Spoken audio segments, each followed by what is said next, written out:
രാഷ്ട്രീയക്കാർ കവികളാകുന്നത് കേരള രാഷ്ട്രീയത്തിൽ പുതുമയുള്ള കാര്യമല്ല. എന്നാൽ ഒരു പാർട്ടി സെക്രട്ടറി പ്രചരണ ഗാനം എഴുതിയാലോ?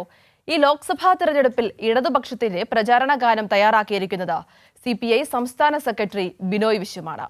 റിപ്പോർട്ട് കാണാം. ഇതോടുകൂടി പ്രാദേശിക വാർത്തകൾ അവസാനിക്കുന്നു. കൂടുതൽ വാർത്തകളുമായി അഞ്ജന സുരേഷ് ചേരും. നിരവധി കമ്മ്യൂണിസ്റ്റുകാർ പാട്ടെഴുത്തുകാരായിട്ടുണ്ട്. അനശ്വര വിപ്ലവ ഗാനങ്ങൾ എഴുതിയ വയലാറിലും P. ഭാസ്കരനിലും തുടങ്ങുന്നതാണ് ആ നിര. ഇപ്പോൾ ഇതാ CPI സംസ്ഥാന സെക്രട്ടറി ബിനോയ് വിശ്വവും ഗാനരചനയിലേക്ക് കടന്നിരിക്കുകയാണ്.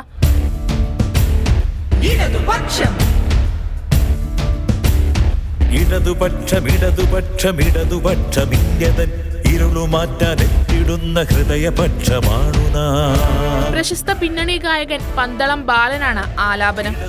നടൻ പ്രേംകുമാർ ഗാനത്തിന്റെ പ്രകാശനം നിർവഹിച്ചു.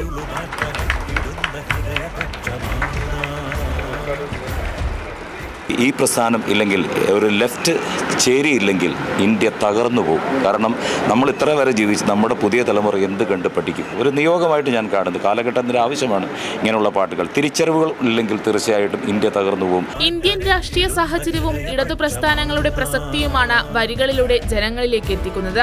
തെരഞ്ഞെടുപ്പിന് ആഴ്ചകൾ മാത്രം ശേഷിക്കെ ഇടതുപക്ഷത്തിന്റെ പ്രചരണത്തിന് ഈ ഗാനവും മാറ്റുകൂട്ടു. കൈരളി ന്യൂസ്, തിരുവനന്തപുരം.